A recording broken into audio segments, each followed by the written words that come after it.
चलो audio check, audio check. Functions lesson लेना है आज, ऑडियो चेक करते।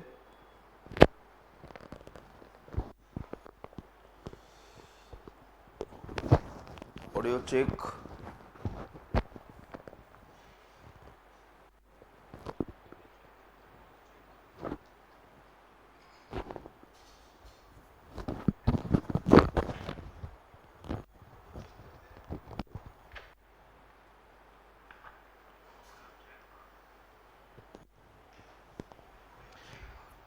हा तर माझ्या प्रिय विद्यार्थी मित्रांनो, आपल्या सर्वांचं स्वागत आहे ओम इन्फिनिटी मॅथ्स यूट्यूब चॅनलकडनं।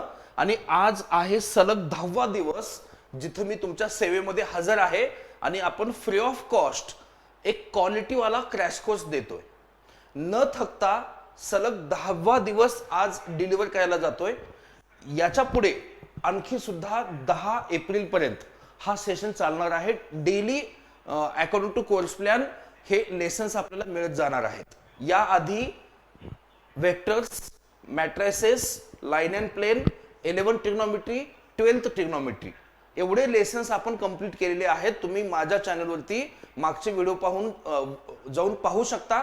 आणि प्लीज हा जर एफर्ट आणि हे प्रयत्न जर तुम्हाला आवडत असतील तर प्लीज मला सपोर्ट करा आणि चॅनलला सबस्क्राइब करायला विसरू नका। आणि अशाच क्वालिटी व्हिडिओजला आपण प्रेफरन्स देत राहा। तुम्ही पाहताय प्रत्येक लेसन मध्ये मी प्रयत्न करतोय की detail theory explanation and with quality questions upon explain करतोय। ओके, तो आगे बढ़ते। आज का अपना लेसन होने जा रहा है फंक्शन। आज का अपना लेसन है फंक्शन, जो कि आपके 11 से बिलोंग करता है। और इस लेसन पे आपके सीईटी एग्जामिनेशन में आपके शिफ्ट को एक क्वेश्चन आएगा, एग्जैक्टली एक क्वेश्चन। इतना ही नहीं, 11th के हर टॉपिक से एक ही क्वेश्चन आता है। 11th के हर टॉपिक से आपके पास एक ही क्वेश्चन आता है, याद रखो। तो फंक्शंस भी उन्हीं में से है, मतलब कि यहां से हम कैलकुलस स्टार्ट करने जा रहे बेटा। कैलकुलस कल की क्लास में फंक्शन के बाद कल की क्लास में लिमिट मिलेगा, फिर कंटिन्यूटी मिलेगा। ऐसे करते करते हम पहले कैलकुलस खत्म करेंगे, फिर बचे हुए चैप्टर्स के बारे में देखेंगे अपन। तो आज हम लेसन स्टार्ट करने जा रहे फंक्शंस। इस लेसन के लिए पहले हम इस लेसन का थ्योरी पार्ट खत्म करेंगे। जैसे ही इसका थ्योरी पार्ट खत्म होता है फिर हम करेंगे इसके क्वेश्चंस का सॉल्विंग। तो थ्योरी पार्ट ध्यान से देखना, थ्योरी पार्ट को ध्यान से देखना, क्योंकि थ्योरी पार्ट काफी इंपॉर्टेंट है। मैं सारी चीजें यहां मैं चाहता तो प्रिंटेड फॉर्मेट में ला सकता था, लेकिन थ्योरी पार्ट में लिख के कवर करना पसंद ज्यादा करता हूं, क्योंकि उसमें चीजें याद ज्यादा रहती है। इसलिए आपको ये करना पड़ेगा, ठीक है। तो देखो यहां पे फंक्शंस में सबसे पहले आपको देखना है types of functions. Types of functions सबसे पहले आपको देखना रहेगा types of functions. Okay, types of functions ये पहले हम पढ़ना शुरू करते हैं अभी। तो टाइप्स ऑफ फंक्शंस में सबसे पहला टाइप कौन सा है? सबसे पहला टाइप आपका है टाइप्स ऑफ फंक्शंस में, लेट्स से कि लॉगरिथमिक फंक्शन। लॉगरिथमिक फंक्शन, अब आपको मैं इसके लिए लॉगरिथमिक फंक्शन, ऐसे काफी सारे फंक्शंस की स्टडी करेंगे, लेकिन फंक्शन का टाइप जब आप पढ़ोगे तो सबसे पहले आप उसके माइंड में जाओ कि फंक्शन का डेफिनेशन क्या है, फर्स्ट चीज। सेकंड चीज, उसका अच्छे से ग्राफ निकालने की कोशिश करो। थर्ड चीज, उसका डोमेन एंड रेंज। ये चीजें आपको पता होनी चाहिए। फंक्शन का डेफिनेशन, फंक्शन का ग्राफ, डोमेन, रेंज, ये चीजें आपको पता होनी चाहिए। तो पहला फंक्शन है आपका लॉगरिथमिक फंक्शन। तो लॉगरिथमिक फंक्शन में आपका डेफिनेशन होता है, देखिए लॉगरिथमिक फंक्शन में आपका डेफिनेशन होता है f x is equal to log x base a. और यहां पे कंडीशन चलती है कि आपका एक्स पॉजिटिव होना चाहिए, क्योंकि आपको पता है कि लॉग ऑफ नेगेटिव नंबर या log of zero not define होता है।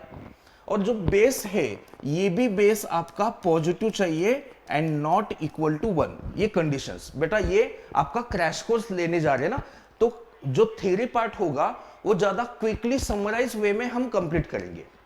क्वेश्चंस काफी डिटेल में अच्छे से डिस्कस करेंगे। ये मैं आपको लेसन टीच नहीं कर रहा हूं, मैं आपका समराइज कर रहा हूं, क्योंकि ईयर के एंड में आप ये पढ़ रहे हो, जो भी बच्चा क्रैश कोर्स देख रहा है, बस 1 महीने के बाद आपका टेस्ट है, 1 महीने के बाद आपका टेस्ट है, तो चीजें थोड़ा सा क्विकली रिवाइज होंगी। तो log x बेस a, इसका कंडीशन ऐसा रहा, अगर हम इसका ग्राफ निकाले, इस फंक्शन का अगर हम ग्राफ निकालने की कोशिश करें, तो देखिए इस फंक्शन का ग्राफ कैसे निकल के आता है। यहां आप इस फंक्शन का ग्राफ कुछ इस तरीके से आपको देखने मिलेगा। 2 तरीके से ग्राफ आपको डिस्कस करना पड़ेगा, एक ये रहा और एक आपका ये रहा। 2 तरीके से आपका ग्राफ आपको डिस्कस करना रहेगा। तो मान लो कि ये ओरिजिन है, तो log x का ग्राफ कुछ इस तरीके से आता है ना। log x का ये पॉइंट आपका 1,0 और आपका log x का ग्राफ कुछ इस तरीके से दिखेगा ऐसे। तो आप बोलोगे सर ये 2 टाइप के ग्राफ क्यों, और कौन सा ग्राफ कब होगा, कौन सा ग्राफ कब होगा? तो बेटा ये आपका ग्राफ होगा अगर आपका बेस 1 से बड़ा है। अगर आपका log का बेस 1 से बड़ा है तो इस तरीके का ग्राफ होगा। अगर आपका बेस 1 से छोटा है और 0 से बड़ा तो होता ही है, तो इस तरीके का ग्राफ आएगा। ये भी पॉइंट आपका 1,0 होगा। तो इस केस में अगर हम इसके डोमेन की बात करें, तो डोमेन क्या होगा? आपको दिख रहा है ना, डोमेन यानी किसकी वैल्यू होती है? इनपुट की वैल्यू। डोमेन यानी किसकी वैल्यू? इनपुट। इनपुट यानी कौन? x, और आउटपुट रेंज यानी क्या? y। तो इनपुट क्या चाहिए आपको? Positive real number. तो आप डोमेन को लिख सकते हो 0,∞। डोमेन क्या है इसका? 0,∞। अच्छा, इसका रेंज क्या है? अब देख रहे हो कि y नीचे कहां तक जा रहा है? -∞। ऊपर कहां पे जा रहा है? +∞। तो रेंज क्या होगा आपका? कैपिटल R, या फिर -∞ टू +∞ ओपन इंटरवल। तो ये लॉगरिथमिक फंक्शन, उसका डोमेन रेंज आपको पता होना चाहिए। टाइप्स ऑफ फंक्शंस का पहला टाइप आपका कवर हुआ। मैं जैसे बोल रहा था, yes hello film maker 2026, hello hello hello. इसके बाद आपका सेकंड टाइप रहेगा एक्सपोनेंशियल फंक्शन। इसका सेकंड टाइप रहेगा एक्सपोनेंशियल फंक्शन। देखिए एक्सपोनेंशियल फंक्शन में आपको याद रखना है कि एक्सपोनेंशियल फंक्शन का डेफिनेशन क्या होता है? इसका डेफिनेशन होता है, y equal to f x equal to, है ना, y equal to f x equal to f x equal to a power x. और यहां पे कंडीशन क्या चलेगी कि a आपका ग्रेटर देन 0 होना चाहिए। a आपका ग्रेटर देन 0 होना चाहिए। ये a पावर x यानी एक्सपोनेंशियल फंक्शन, मतलब किसी कांस्टेंट का पावर वेरिएबल होता है तो उसे कहते हैं एक्सपोनेंशियल फंक्शन, उसे कहते हैं एक्सपोनेंशियल फंक्शन। फॉर एग्जांपल ये आपका एक्सपोनेंशियल फंक्शन है। अगर पहला मैं एग्जांपल देता हूं, f x equal to 3 power x, है ना। सेकंडली अगर मैं आपके लिए फंक्शन बता दूं तो 1/2 की पावर x, ये आपके एक्सपोनेंशियल फंक्शन के ग्राफ है। अगर हम इसका ये एग्जांपल से अगर हम इसका ग्राफ निकाले, तो इसका ग्राफ भी 2 तरीके से आपको निकालना रहेगा। इसका ग्राफ भी आपको 2 तरीके से निकालना रहेगा। तो देखिए, एक तो आपका ग्राफ एक्सपोनेंशियल फंक्शन का ग्राफ कुछ इस तरीके से आपको दिखेगा, या फिर इस तरीके से आपको दिखेगा, इस तरीके से। और ये पॉइंट आपका होता है, ये पॉइंट आपका होता है 0,1, और ये भी पॉइंट आपका होता है 0,1। इस हिसाब से ये कब आता है? ये तब आता है जब आपका a 1 से बड़ा हो। a आपका क्या हो? 1 से बड़ा हो, बराबर। और ये ग्राफ आपका आता है जब आपका a 0 से 1 से छोटा हो, और 0 से बड़ा तो होता ही है। तो उस हिसाब से देखा जाए तो डोमेन क्या हुआ? डोमेन क्या हुआ? डोमेन यानी x की वैल्यू इनपुट, रेंज यानी y की वैल्यू आउटपुट। तो डोमेन x क्या ले सकते हो? तो x तो मैं कुछ भी ले रहा हूं ना, मेरा फंक्शन यानी ग्राफ तो ऑलवेज कंटिन्यूअस है, हर जगह पे डिफाइन है। तो डोमेन आपका क्या होना चाहिए? Real number. आपका रेंज क्या होना चाहिए? देखो आंसर जो आ रहा है ना, आपका ग्राफ कंप्लीटली x एक्सिस के ऊपर लाए हो रहा है। मतलब first quadrant and second quadrant में। First quadrant and second quadrant में y कैसा होता है, पॉजिटिव होता है। तो रेंज आपका आएगा 0 टू इंफिनिटी। रेंज आपका क्या आएगा, 0 टू इंफिनिटी। वैसे भी logarithmic function and exponential function एक दूसरे के वाइस वर्सा है, वाइस वर्सा है। Logarithmic function and exponential function एक दूसरे के वाइस वर्सा है, इसलिए उनकी डोमेन रेंज भी शिफ्ट हो रही है, देखो, है ना। जहां log x का डोमेन रेंज, डोमेन r और रेंज 0 टू इंफिनिटी था, इसका डोमेन r और रेंज 0 टू इंफिनिटी है, क्योंकि ये वाइस वर्सा चलते, एक्सपोनेंशियल फंक्शन और logarithmic function, domain and range. और एक इंपॉर्टेंट चीज यहां पे मैं आपके साथ शेयर करना चाहता हूं, इंपॉर्टेंट नोट आपके साथ शेयर करना चाहता हूं कि a power x is greater than 0 for all x belongs to r। मतलब कभी भी आप याद रखो कि एक्सपोनेंशियल फंक्शन कभी 0 नहीं होगा किसी भी x वैल्यू के लिए, या एक्सपोनेंशियल फंक्शन कभी निगेटिव नहीं होगा। एक्सपोनेंशियल फंक्शन हमेशा पॉजिटिव होता है, ओके, ये चीज आप याद रखना। After that number 3, exponential function के बाद आपका हम डिस्कस करेंगे क्वाड्रेटिक फंक्शन, क्वाड्रेटिक फंक्शन, ठीक है। तो क्वाड्रेटिक फंक्शन में आपका डेफिनेशन रहेगा y equal to f x equal to a x square plus b x plus c, where a not equal to 0, where a not equal to 0। अगर हम इसके domain range की बात करें, इसके पहले कि हम इसके ग्राफ निकालेंगे, इसका हम क्या निकालेंगे, ग्राफ। तो देखो इसका ग्राफ कुछ इस तरीके से आएगा, आपका ग्राफ ऐसे केसेस बनानी पड़ेगी, केसेस बनानी पड़ेगी। तो इससे अच्छा है कि चलो ये ऐसा एक 2 केसेस में ग्राफ बनाते, 2 केसेस में अपन ग्राफ बनाते। तो अगर मान लो कि आपका a पॉजिटिव है, a आपका क्या है, पॉजिटिव, यानी कोएफिशिएंट ऑफ एक्स स्क्वायर, तो आपका ग्राफ कुछ इस तरीके से आएगा, और d आपका भी पॉजिटिव होना चाहिए। और अगर आपका a नेगेटिव है तो आपका ग्राफ कुछ इस तरीके से आएगा, ये। इस केस में आपका डोमेन, इस केस में डोमेन होगा रियल नंबर, और इस केस में रेंज होगा -d/4a कॉमा इंफिनिटी। इस केस में आपका डोमेन क्या होगा, इस केस में आपका डोमेन होगा रियल नंबर, और रेंज होगा -इंफिनिटी टू -d/4a। d यानी डिस्क्रिमिनेंट, d यानी क्या, डिस्क्रिमिनेंट, ठीक है। Hi, okay, Phoenix, you teach very well, thank you बेटा, थैंक यू। अब बने रहना सेशन में, थैंक यू। देखो क्वाड्रेटिक फंक्शन में ध्यान रखने वाली बात क्या है, कि अगर आपका a पॉजिटिव होता है, मतलब कि आपका पैराबोला अपवर्ड होगा, तो रेंज इस तरीके से निकालेंगे।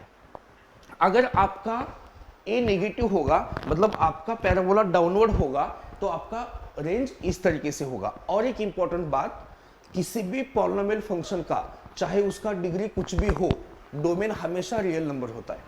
चाहे डिग्री 2 हो, 3 हो, 4 हो, 10 हो, डोमेन सबका रियल नंबर होता है, सारे पॉलिनोमियल फंक्शन का।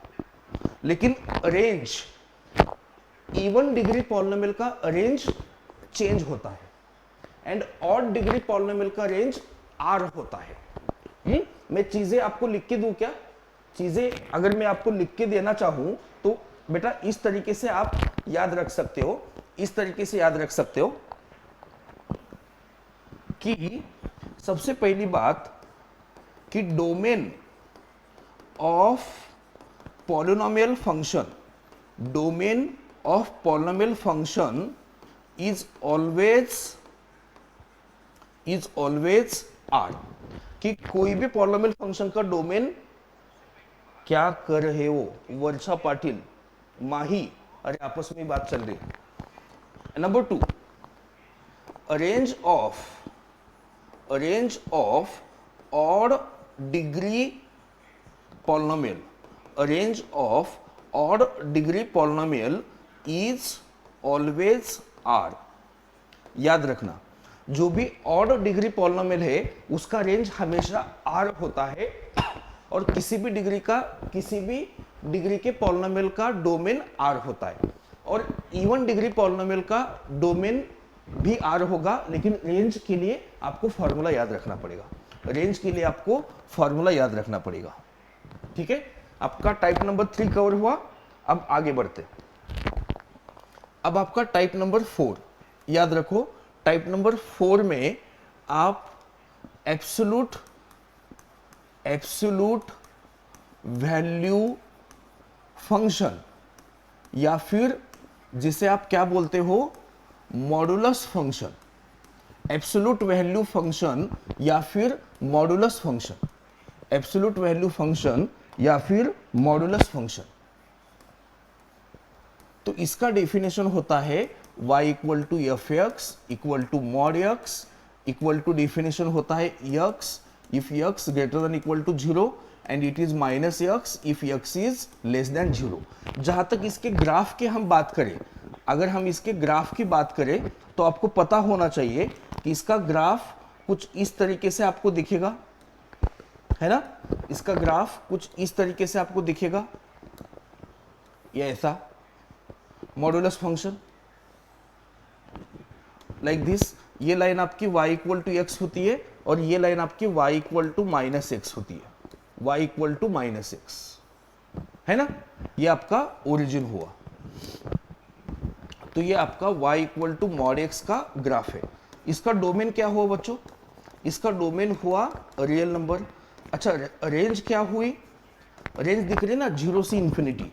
रेंज है close 0 open infinity, close 0 open infinity. 5 minute break. Sir break? अरे अभी तो सेशन शुरू हुआ है, अभी से ब्रेक चाहिए आपको। 10 मिनट हो गए वर्षा, सेशन शुरू होके 10 मिनट हुए, बस लगे रहो सेशन में।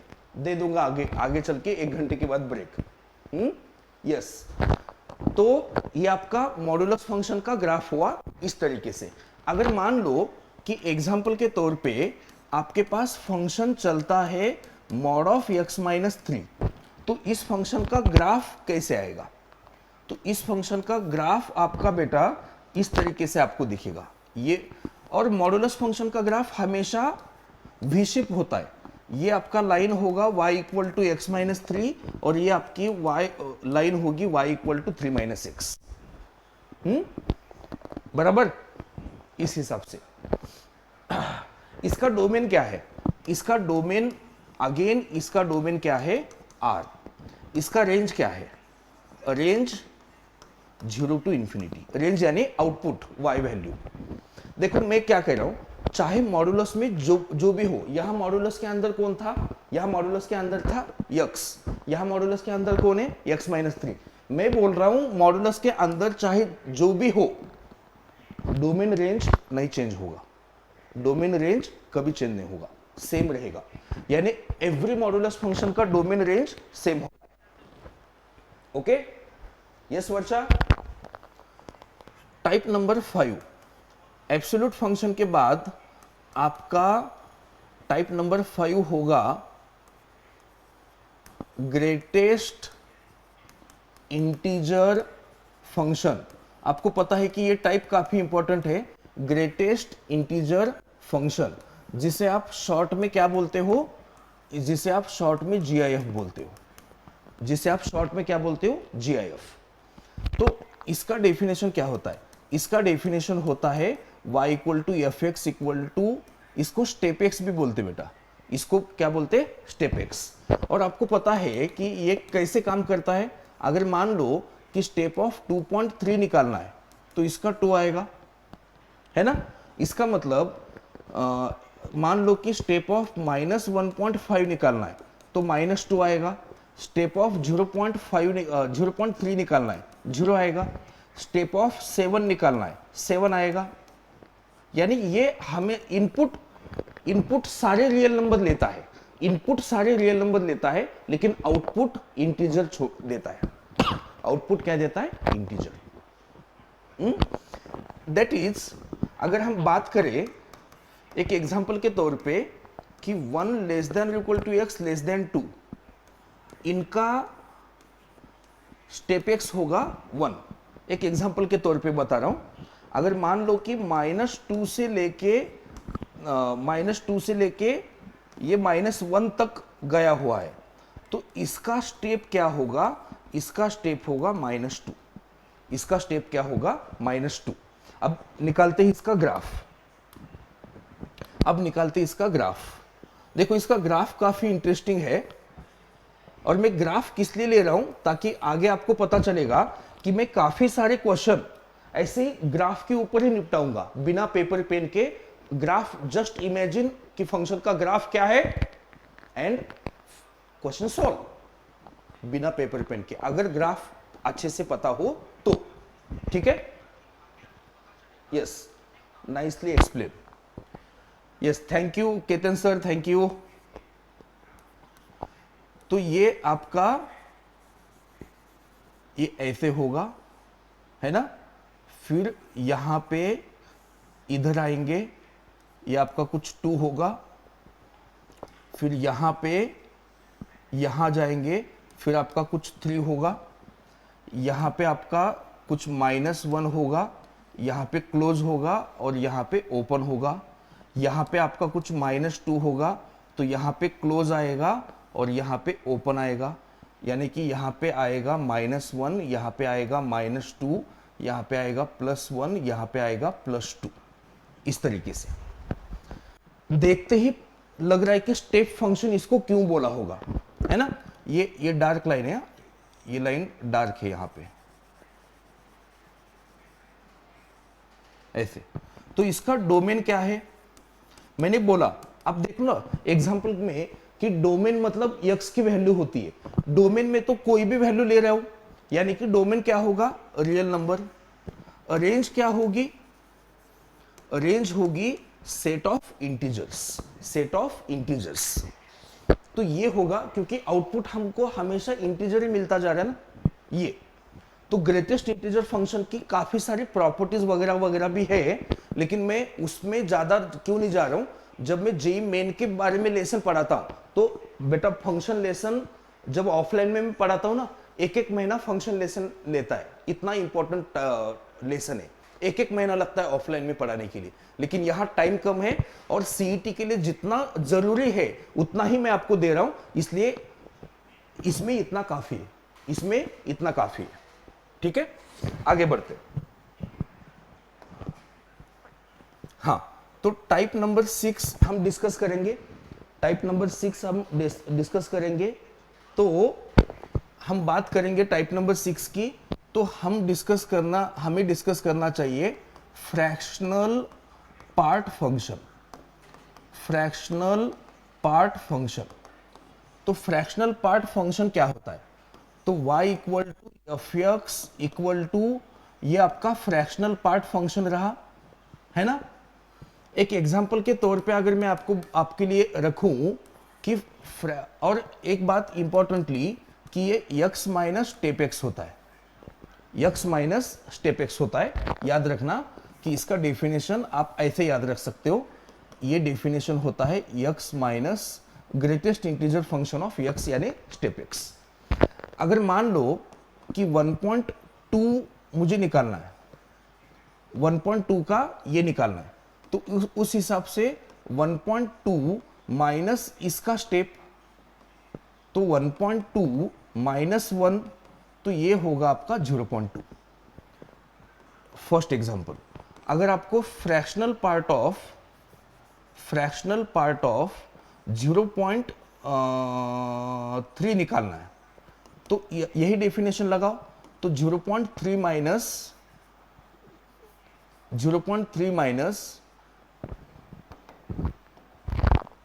स्टेप ऑफ 0.3, तो स्टेप ऑफ 0.3 आपका होगा 0 एंड आंसर आएगा 0.3। इसका मतलब 0 to 1 के इंटरवल में जो भी नंबर लाए होता है उसका फ्रैक्शनल पार्ट वो खुद होता है, याद रखो।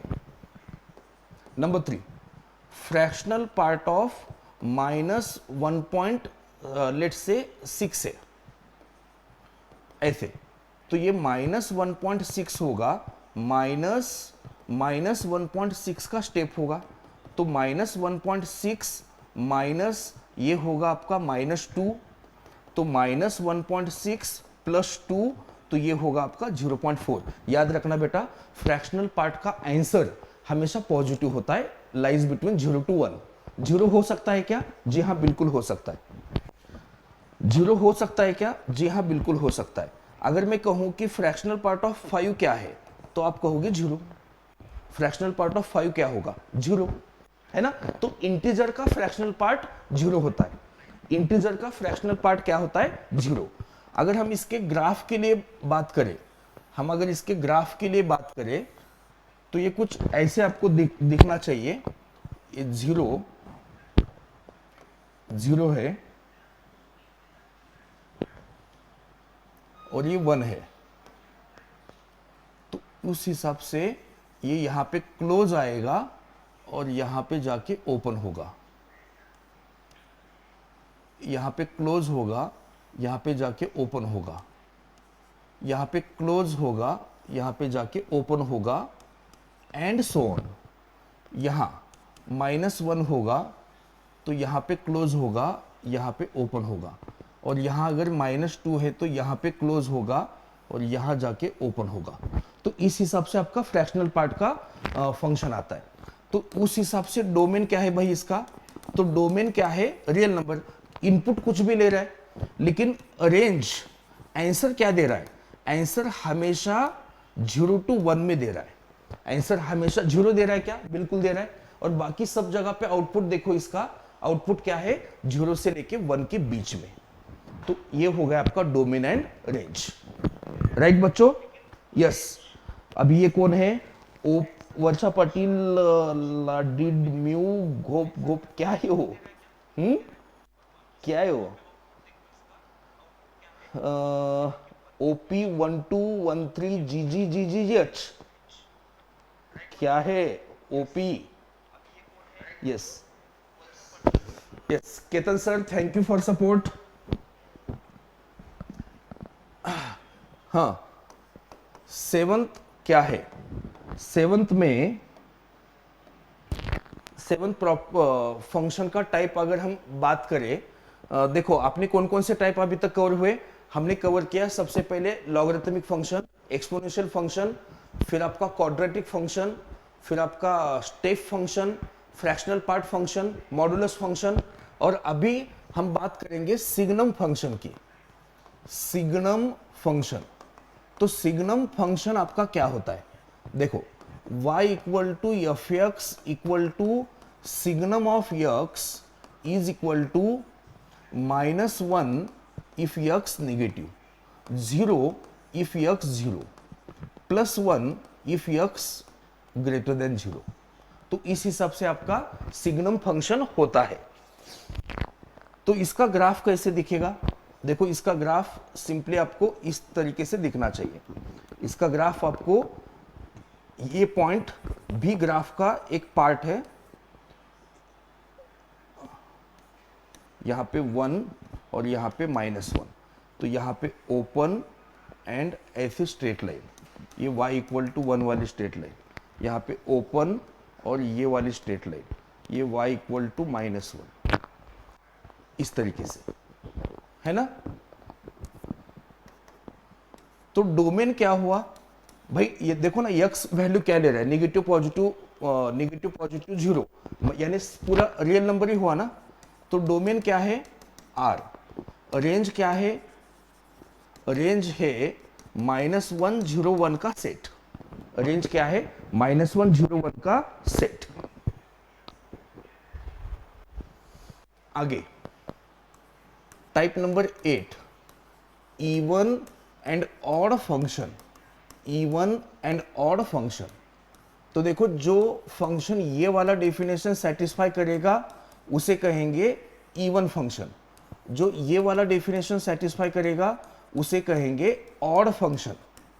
फॉर एग्जांपल, अगर मैं इवन और ऑड की कुछ ये बताऊं, तो ये cos x इवन है, sin x ऑड है, sin स्क्वायर x इवन है, x क्यूब ऑड है, हाँ, x स्क्वायर इवन है, x cube minus x cube minus x odd नहीं बोलना चाहिए,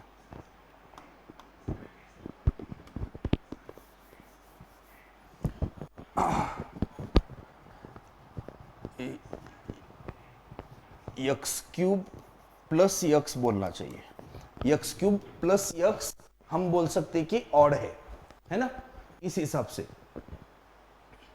तो इवन क्या होता है, ऑड क्या होता है, और इसके ग्राफ नहीं निकाल सकते जब तक आपको फंक्शन का टाइप ना पता हो। तो टाइप नंबर 8 के बाद टाइप नंबर 9 आपका आता है। Type number 9 that is type number 9। अब उसको नंबर ऑफ मैपिंग में ले लेंगे क्या? ठीक है, ऐसे लेंगे। Types of mapping, types of mapping में आपको 3 तरीके के आपको दिखने चाहिए। Number 1 1 function, 1 function. Number 2 onto function, onto function. And number 3 bijective function, number 3 bijective function, number 3 bijective function. देखो 1 फंक्शन पहचानने का तरीका काफी आसान है कि हर इनपुट को उसका डिस्टिंक्ट आउटपुट होना चाहिए, हर इनपुट को डिस्टिंक्ट आउटपुट होना चाहिए। और ग्राफिकली अगर आपके पास अगर फंक्शन का ग्राफ है तो आपको पता है कि if I draw the line parallel to x axis, then अगर लाइन एक ही पॉइंट में कट करती है ग्राफ को तो 1 फंक्शन। लाइन अगर एक्स ग्राफ को एक से ज्यादा पॉइंट में कट करती है तो many 1 function. Onto function का डेफिनेशन क्या होता है? ऑन टू फंक्शन मतलब range equal to codomain. Bijective function मतलब क्या होता है? जो फंक्शन 1 एंड ऑन टू दोनों होता है वो होता है बाइजेक्टिव फंक्शन, बराबर, वो होता है बाइजेक्टिव फंक्शन। तो यहां पे मैं इंपॉर्टेंट चीजें आपको बता रहा हूं, डेफिनेशन तो सबको पता होती है। तो यहां पे ये distinct element have distinct image।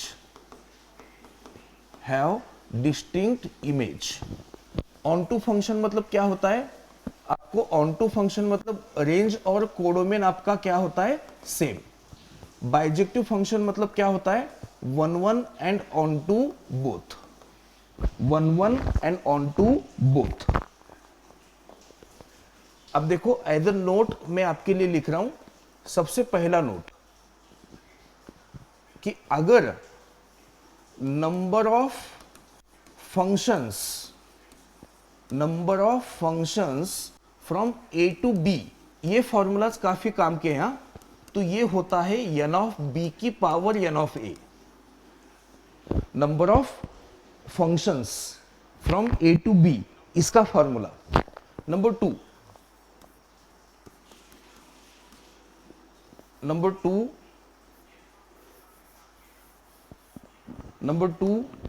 Number of 1 functions होता है n of b p n of a, ये फॉर्मूला आप याद रखना।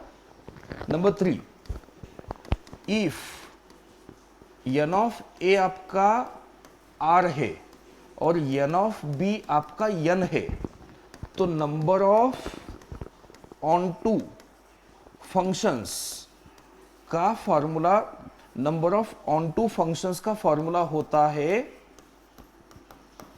r power n minus, number of onto function का फॉर्मूला होता है r power n minus r c1 r minus 1 power n plus r c2 r minus 2 power n minus r c3 r minus 3 power n plus so on.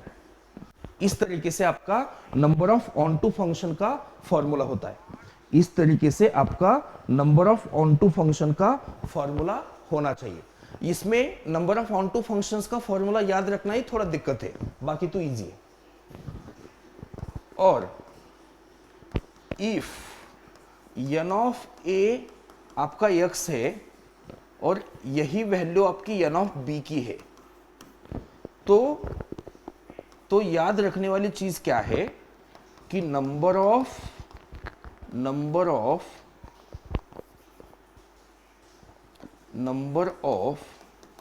Bijective function ये होता है आपका x factorial. Number of bijective function क्या होता है? X factorial. Number of bijective function होगा आपका x factorial, है ना। तो ये चीजें आपको याद रखनी है। ये परमुटेशन है, परमुटेशन। देखो मैं once again I am telling you कि जो भी फंक्शन का थ्योरी पार्ट में ले रहा हूं, ऑफलाइन में हम एक एक महीना फंक्शंस को पढ़ाते जेई बैच को, लेकिन यहां शॉर्ट में थ्योरी रिवाइज कर रहा हूं और उतना ही थ्योरी रिवाइज कर रहा हूं जितना सीईटी के काम का है। नहीं तो ऐसी चीजें मैं आपको डिस्कस करूं जो आएगा नहीं एग्जाम में, तो उसका क्या फायदा है। तो टाइप्स ऑफ मैपिंग्स में ये हो गया आपका। इसके बाद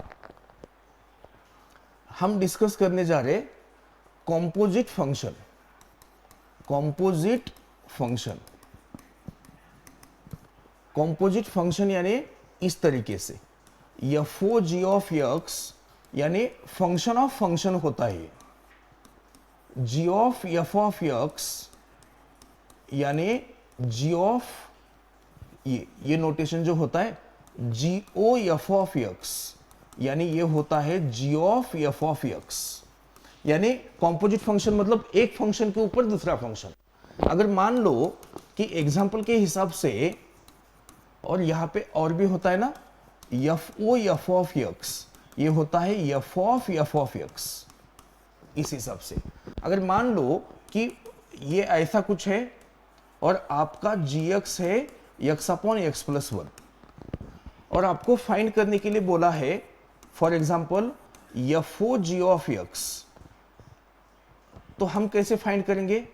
तो f of g of x, तो f of g of x क्या है? ये यानी देखो ये पूरा का पूरा उठा के एक्स की जगह रख दो तो ये बनेगा x upon x plus one का ब्रैकेट स्क्वायर। अगर मान लो कि यहीं पे आपको फाइंड करने के लिए बोला होता जीओ एफ ऑफ एक्स, तो इसका मतलब क्या होता है? G of f of x. तो जी ऑफ एफ ऑफ एक्स क्या है? X square. तो ये पूरा उठा के जहां जहां पे एक्स है वहां पे लगा दो। तो देखो इस तरीके से आपका बनेगा, इस तरीके से आपका बनेगा। और एफ ओ जी जीओ एफ हमेशा सेम नहीं होते हैं। एफ ओ जी और जीओ एफ हमेशा सेम नहीं होते हैं, ये बात आप याद रखना।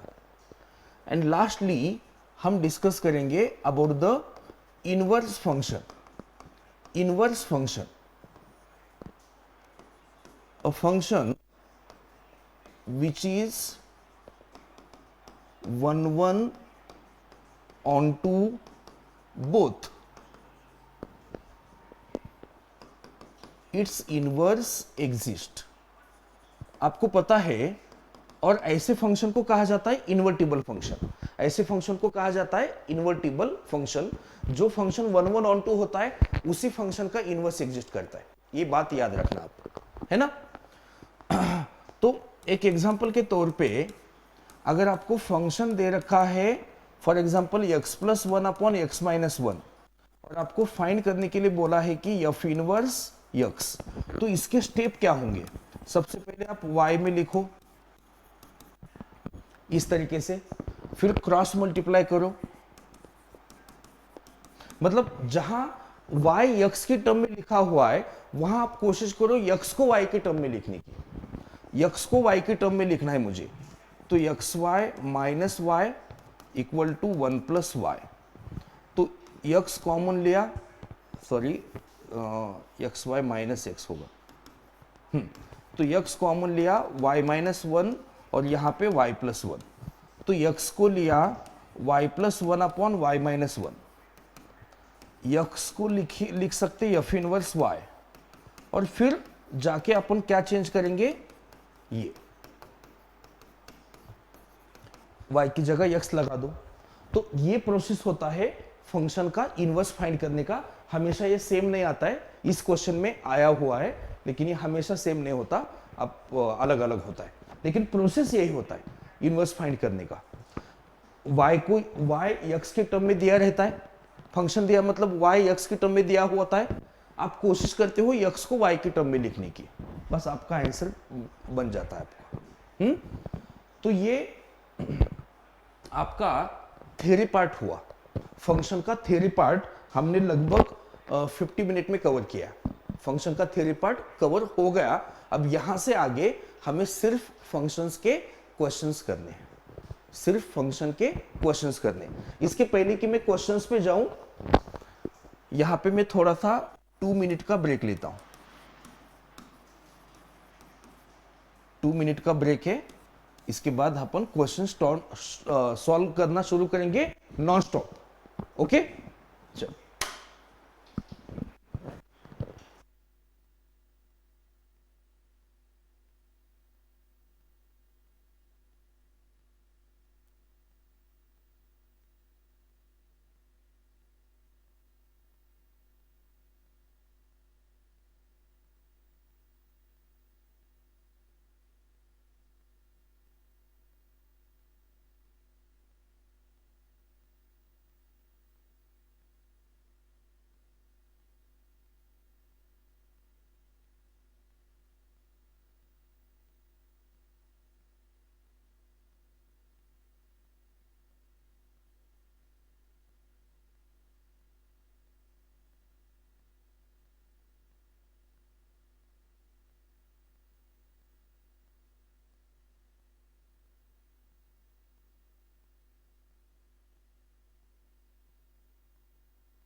ओके, तो ब्रेक के बाद कंटिन्यू करते बेटा। और एक इम्पॉर्टेंट चीज मैं आपको बताना चाहता हूं कि मेरे पास जो इंफॉर्मेशन आई है उस हिसाब से इस बार सीईटी 2 बार होने की वजह से, यावेळेस सीईटी 2दा आहे ना, यावेळेस सीईटी 2दा असल्यामुळं एकूण पीसीएम पीसीबी ह्या दोन्ही ग्रुपचे विद्यार्थी मिळून एकूण 17 लाख विद्यार्थ्यांनी फॉर्म भरलाय। इस बार दोनों शिफ्ट को मिला के, मतलब दोनों अटेम्प्ट को मिला के, पीसीबी पीसीएम ग्रुप मिला के 17 लाख बच्चों ने, मतलब ये रिकॉर्ड ब्रेकिंग रजिस्ट्रेशन है। ओके, उसमें अगर डिटेल में जाऊं तो पीसीएम का पहला अटेम्प्ट है जिसमें 4,64,000 बच्चों ने फॉर्म भरा है। 4,64,000, सॉरी 4,75,000, 4,75,000, ये लगभग उतना ही है जितना लास्ट ईयर का था।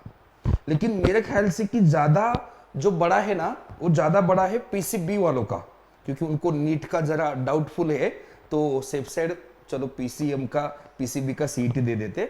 लेकिन पीसीएम बच्चों के लिए गोल्डन अपॉर्चुनिटी है कि उतने ही रजिस्ट्रेशन है जो लास्ट ईयर हुए थे, उतने ही पीसीएम बच्चों के लिए फर्स्ट अटेम्प्ट के लिए अगर मैं बात करूं तो, है ना।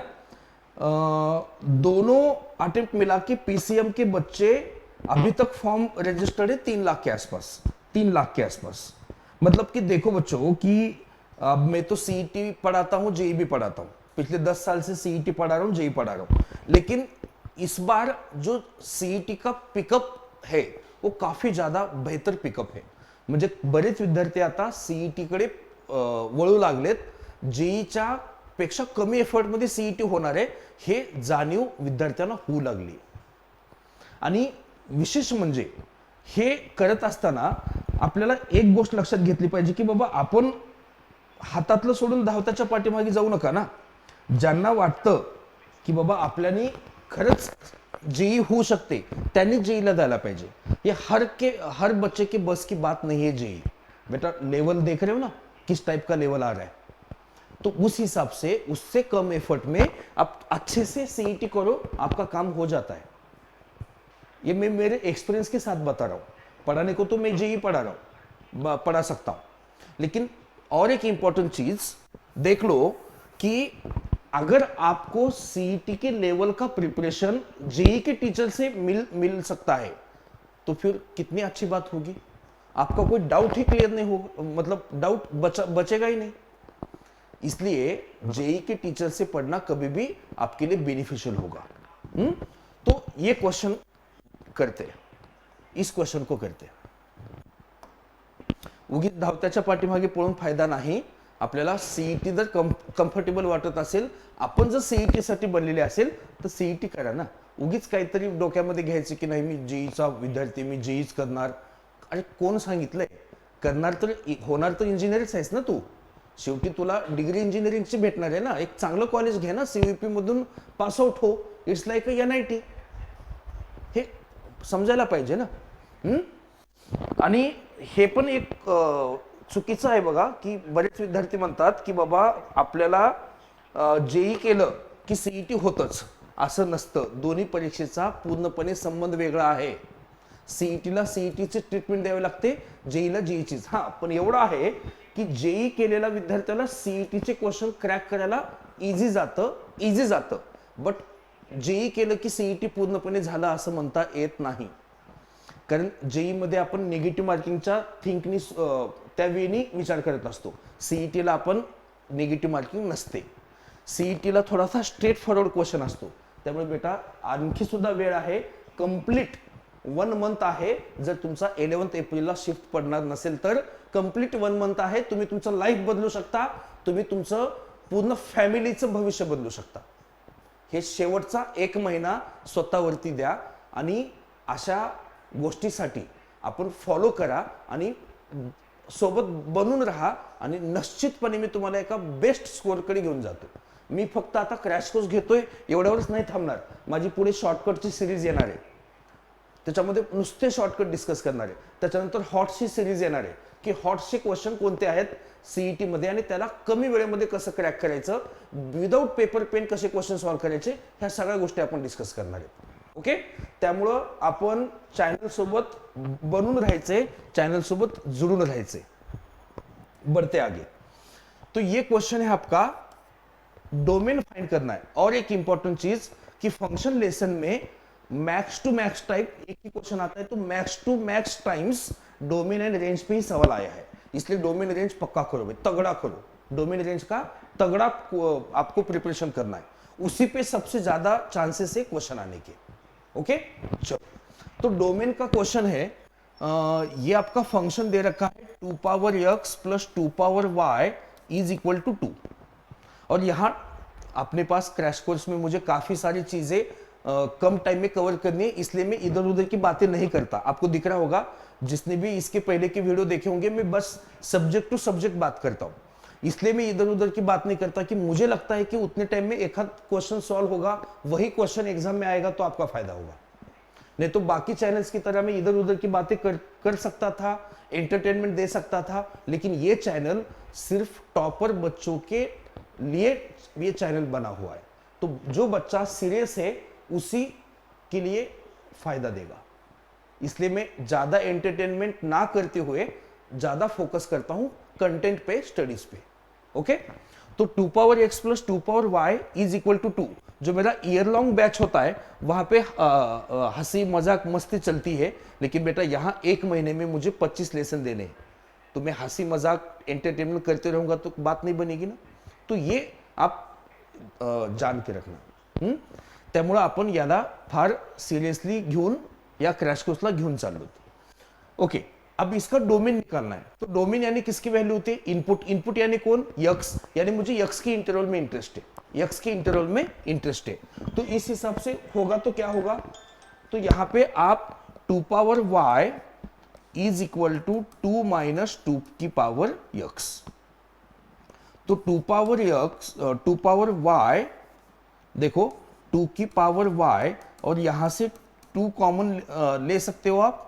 यहां से अगर मैं 2 कॉमन लेता हूं तो आप समझ सकते हो कि या फिर एक काम करेंगे, वी नो, यहां पे आराम से ऐसे भी लिख सकते हैं आप कि आपको पता है, मैंने टाइप्स ऑफ फंक्शन में कवर किया था कि कोई भी एक्सपोनेंशियल फंक्शन आपका क्या होता है, हमेशा पॉजिटिव होता है. तो वी नो 2 की पावर y स्ट्रिक्टली पॉजिटिव होता है. तो 2 माइनस 2 की पावर x पॉजिटिव हुआ, यानी 2 ग्रेटर देन 2 पावर x हुआ, यानी 2 की पावर x 2 से छोटा हुआ. अब सीधी बात है ना कि 2 की पावर x 2 से छोटी कब होगी, जब x 1 से कम होगा. 1 से कम कहां तक, कुछ भी हो सकता है. यानी आंसर क्या हुआ, minus infinity to 1, minus infinity to 1. So therefore x belongs to minus infinity to 1. यहां पे 1 के लिए क्लोज नहीं आएगा, 1 के लिए क्लोज नहीं आएगा, माइनस इंफिनिटी से 1 के लिए क्लोज क्यों नहीं आया, क्योंकि यहां अगर क्लोज होता, इक्वल टू 2 होता, तो x के लिए x का 1 क्लोज होता, लेकिन ऐसा है नहीं. तो option D will be it's answer.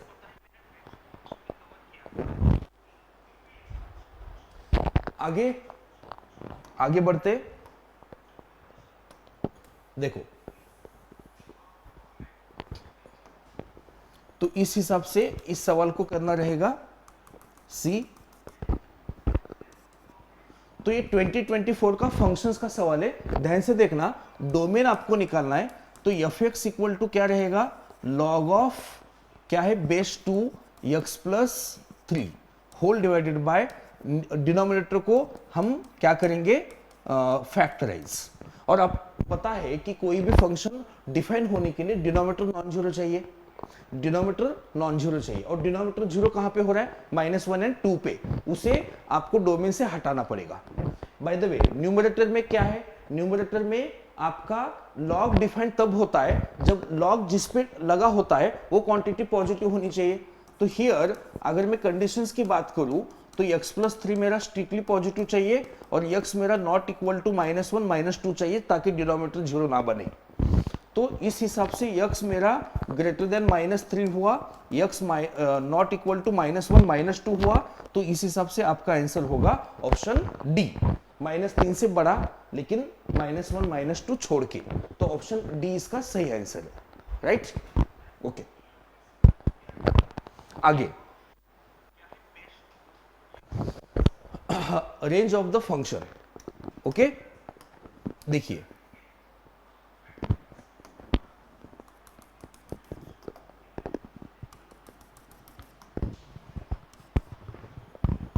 देखिए बच्चों, अब इस फंक्शन का रेंज निकालना है। इसका एक इजी तरीका आपको बताता हूं, ये तरीका शायद ही आपको पता होगा, शायद ही कोई बताएगा। इस टाइप का आपको एक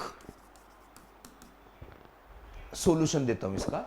आप फंक्शन को ऐसे लिख सकते हो ना, 1 plus 1 upon x square plus x plus 1, है ना। क्रॉस करके देखो यही आता है, बस लगा दिया। अब आपको पता है कि ये जो डिनोमिनेटर है, ये जो डिनोमिनेटर है एक क्वाड्रेटिक फंक्शन है, और क्वाड्रेटिक का मिनिमम मैक्सिमम पता होता है आपको। तो क्वाड्रेटिक का मिनिमम मैक्सिमम पता होता है, तो इसका एक क्वाड्रेटिक का मिनिमम जो होगा ये होगा आपका -d/4a, और इसका जो मैक्सिमम होगा वो टेंस टू इंफिनिटी होगा। इसका मैक्सिमम क्या होगा? Tends to infinity. तो इस क्वाड्रेटिक का मिनिमम वैल्यू आप d यानी b² - 4ac लगा के देख सकते हो, और इसका मैक्सिमम होगा प्लस इंफिनिटी। तो ये जो फंक्शन है, फंक्शन आप इस फंक्शन को जरा ध्यान से देखना। और एक इंपॉर्टेंट चीज कि ये जो बॉक्स है ये डिनोमिनेटर में है। बेटा ये क्वाड्रेटिक जब अपनी मिनिमम वैल्यू लेगा तब फंक्शन मैक्सिमम होगा, क्योंकि ये जितना छोटा उतना फंक्शन बड़ा, ये जितना बड़ा उतना फंक्शन छोटा, क्योंकि डिनोमिनेटर में ना इनवर्स प्रोपोर्शन में, यानी ये जितना बढ़ेगा f(x) उतना घटेगा, ये जितना घटेगा f(x) उतना बढ़ेगा। तो फंक्शन का मैक्सिमम वैल्यू होगा 1 + 1 अपॉन 3/4 यानी 3/4 यानी 7/3, और फंक्शन का जो मिनिमम वैल्यू होगा वो इसके मैक्सिमम पे डिपेंड करेगा। तो इसका मैक्स यहां लगा देंगे तो इंफिनिटी होगा, 1 अपॉन इंफिनिटी होगा 0, यानी फंक्शन का मिनिमम वैल्यू कितना? 1। लेकिन क्लोज 1 या ओपन 1? ओपन 1। क्यों? क्योंकि ये कभी इंफिनिटी को अप्रोच नहीं करेगा ना, अपन बोलते टेंस टू इंफिनिटी, ये कभी इंफिनिटी को अप्रोच नहीं करता है, इसलिए फंक्शन का वैल्यू +1 ओपन में आएगा, मतलब 1 ओपन आएगा। फंक्शन का मिनिमम वैल्यू टेंस टू 1 आएगा, नॉट इक्वल टू 1। ये काफी बच्चे गलती करते, उस हिसाब से आपका आंसर होगा ऑप्शन सी, ऐसे। तो ये इतने इजी तरीके से क्वेश्चन बना सकते हैं आप सिर्फ चैनल के साथ बने रहो, धीरे धीरे जब भी टाइम मिले आप देखते रहना, आपको फायदा ही मिलेगा चैनल के साथ बने रहने से। तो फंक्शन f(x) क्या है? log 1 - x upon 1 + x, mod x <(1) तो होता ही है। और आपको फाइंड क्या करना है? आपको फाइंड करना है f(2x) अपॉन 1 + x²। सो f(2x) अपॉन 1 + x²। तो इसका मतलब क्या हुआ कि बेटा x की जगह कौन है? ये पूरा फंक्शन है, x की जगह ये पूरा फंक्शन है। तो मैं ये पूरा यहां x की जगह लगा देता हूं। तो ये अगर पूरा में x की जगह लगा देता हूं तो x को चेंज करके हम ऐसे लिखेंगे, है ना। और 1 + x की जगह ये पूरा ऐसे। अब log ये क्रॉस मल्टीप्लाई करो, क्रॉस मल्टीप्लाई करेंगे तो 1 + x का स्क्वायर बनेगा, और ये क्रॉस मल्टीप्लाई करेंगे तो नहीं, ऊपर 1 - x का स्क्वायर बन रहा है, और नीचे 1 + x का स्क्वायर बनने जा रहा है ना। तो इस हिसाब से आप इसे लिख सकते हो log 1 - x अपॉन 1 + x का ब्रैकेट स्क्वायर। log की प्रॉपर्टी है 2 उड़ के यहां आता है, log की प्रॉपर्टी है 2 उड़ के यहां आता है। तो 2 log 1 - x अपॉन 1 + x, इस हिसाब से। तो आपका ये आंसर क्या बना? 2f(x). 2f(x), ये देखो इस तरीके से, बराबर। तो इतना आसानी से सवाल किया जा सकता है। अगला सवाल,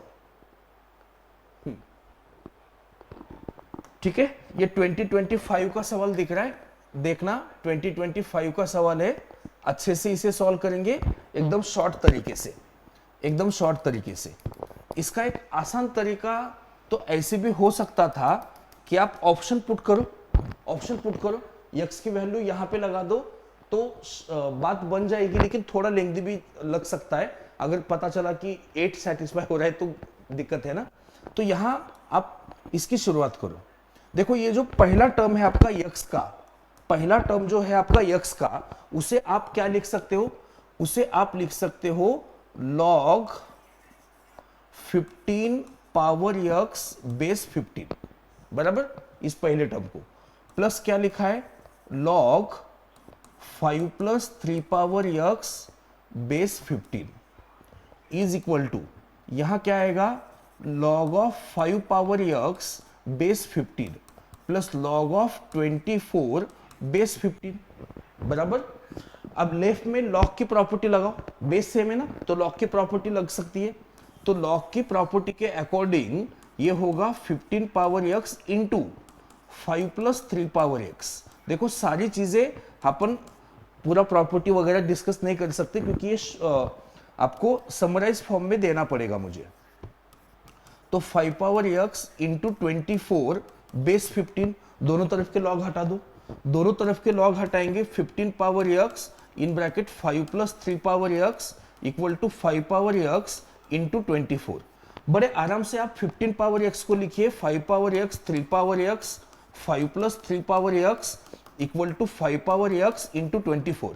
इस 5 पावर x को इसके साथ कैंसिल करो, कैरी करने की जरूरत नहीं है क्योंकि जीरो कभी होगा भी नहीं हो, तो इस हिसाब से कैंसिल कर सकते हो। जो नॉन जीरो क्वांटिटी है उसे हमेशा आप ऐसे कैंसिल कर सकते हो जबकि आपको पता हो कि ये नॉन जीरो है, और 5 पावर x नॉन जीरो होता है, हर एक्सपोनेंशियल फंक्शन नॉन जीरो होता है। तो उस हिसाब से अभी हम क्या करेंगे, देखो यहां पे हम 3 पावर x को t लेंगे। 3 पावर x को जैसे ही मैं t लेता हूं तो मेरे पास क्वाड्रेटिक बनती है 5 square plus T square plus 5t minus 24, यानी खेल है 8 और 3 का, खेल क्या है 8 और 3 का, यानी t आपका बन गया -8 और आपका t बन गया 3। t कौन है, 3 power minus x, 3 power x sorry 3 power x। ये तो कभी होगा नहीं, मैंने बोला था कोई भी एक्सपोनेंशियल फंक्शन जीरो या नेगेटिव नहीं होता है, यानी 3 power x equal to 3 is only the possible case and therefore x का वैल्यू क्या आएगा आपका 1, x का वैल्यू आपका आएगा 1। आपको x से निकालना था। अगर आप ऑप्शन से जाते हो x की वैल्यू 1 वगैरह लगा के तब भी क्वेश्चन सॉल्व होता है, लेकिन पता चला कि 1 इधर होता तब तो फंस जाते ना। आपको थोड़ी ना पता है डी से शुरू करें, तो रिस्क नहीं लेना है। तो ये उसका बाय मेथड सॉल्यूशन होना चाहिए, राइट। तो डोमेन ऑफ दिस फंक्शन, अगर अपन इस फंक्शन के डोमेन की बात करें तो आपको पता होना चाहिए कि एनपीआर में इन एनपीआर आप कंडीशन लगती है, इन एनपीआर ऑलवेज आपका जो आर होता है वो less than equal to n होता है। इस हिसाब से आपका x minus 1 less than equal to 7 minus x होगा। डोमेन यानी किसकी वैल्यू, x की वैल्यू। तो उस हिसाब से अच्छा, और एक चीज कि आपका r हो या n हो, दोनों क्या होते हैं, नेचुरल नंबर। r हो या n हो क्या होते हैं, नेचुरल नंबर, नेचुरल नंबर, ठीक है। आर एन नहीं, नेचुरल नहीं, जीरो ना, r less than equal to n होता है, तो आर आपका नेचुरल होना चाहिए, आर और एन आपका नेचुरल होना चाहिए, क्योंकि आर जीरो भी पॉसिबल है, आर और एन तो नहीं कहूंगा मैं, लेकिन यहां हमें कहना पड़ेगा, यहां हमें कहना पड़ेगा। उस हिसाब से देखो इस पॉइंट को मैं थोड़ी देर के लिए हटा देता हूँ, फिर एक्सप्लेन करता हूँ। इसे पहले सॉल्व करते। तो 2x less than equal to कितना, 8x less than equal to 4। देखो बच्चों, x 4 से छोटा होना चाहिए और 4 भी होना चाहिए, तो उस हिसाब से आपका आंसर क्या आएगा, ऑप्शन सी। x नेगेटिव तो नहीं होगा, x नेगेटिव तो नहीं होगा, कम से कम 1 होगा, क्योंकि 1 यहां पे बनेगा तो 0 बनेगा, बराबर। 1 यहां पे बनेगा तो 0 बनेगा, तो आप इस हिसाब से r, n आप नेचुरल नहीं, आप w बोल दो, r, n होल नंबर बोल दो, तो उस हिसाब से x आपका अलाउड होगा 1 2 3 4, x आपका अलाउड होगा 1 2 3 4, राइट। आगे ये फंक्शन जो है 2025 का सवाल है, और मैं वांटेडली आपके लेटेस्ट वाले सवाल ले रहा हूं, लेटेस्ट वाले, बहुत पुराने सवाल लेके कोई फायदा नहीं है, आपको भी पता है, लेटेस्ट वाले सवाल लेना चाहिए हमें। तो फंक्शन डिफाइन किया हुआ है कि fx इक्वल टू क्या है, 2x plus 3 upon 3x plus 4, और आपको बताना है फंक्शन 1 1 ऑन टू वगैरह के बारे में। ऑन टू के बारे में तो बाद में बात करेंगे, पहले 1 1 के बारे में बात करते। ऐसे जब फंक्शन होता है कि हम इस केस में ऐसे जा सकते कि we take f of x1 equal to f of x2, और अगर आगे चल के x1 इक्वल टू x2 आया तो फंक्शन 1 1 हुआ, और आगे चल के x1 इक्वल टू x2 के अलावा कोई रिजल्ट आता है तो फंक्शन नॉट 1 1 हुआ। तो इस हिसाब से आप जा सकते हो, ये भी 1 1 फंक्शन फाइंड करने का एक तरीका है, 1 1 फंक्शन है कि नहीं चेक करने का। या फिर आसान तरीका सबसे क्या है पता है, कि फंक्शन का आप ग्राफ निकालो और उस ग्राफ को पैरेलल टू एक्स एक्सिस से एक लाइन निकालो। अगर लाइन ने ग्राफ को एक ही पॉइंट में काटा तो 1 1 है, एक से ज्यादा पॉइंट में काटा तो मिनिमम है। लेकिन इसका ग्राफ बच्चों निकालना थोड़ा सा हार्ड है, आपको भी पता है, ये रैशनल फंक्शन है, इसका ग्राफ निकालना थोड़ा सा हार्ड है। तो अच्छी बात क्या है, इस मेथड से जाओ। तो इस मेथड से अगर हम जाएंगे तो क्या होगा, 2x1 plus 3 divided by 3x1 plus 4 is equal to 2x2 plus 3 upon 3 upon 3x2 plus 4।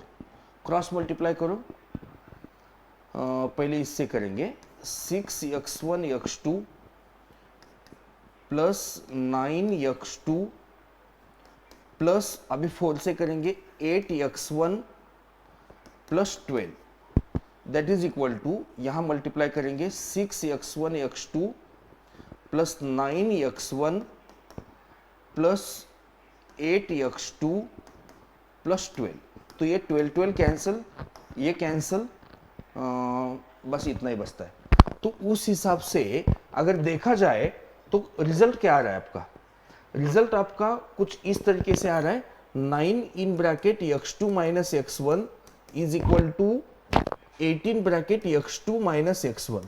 और ये तभी पॉसिबल है कि जब 0 बने दोनों तरफ। इसका मतलब कि x2 माइनस x1 को 0 लेना पड़ेगा, उसके अलावा आपके पास कोई चारा ही नहीं है, कोई ऑप्शन ही नहीं है ना। तो x1 और x2 सेम हुआ। अगर आप किसी भी फंक्शन के time f of x1 equal to f of x2 लेते हो, फंक्शन पे लगाते हो, और आपका result x1 equal to x2 आता है तो 1 1 कहा जाता है। तो यानी कि फंक्शन 1 1 है,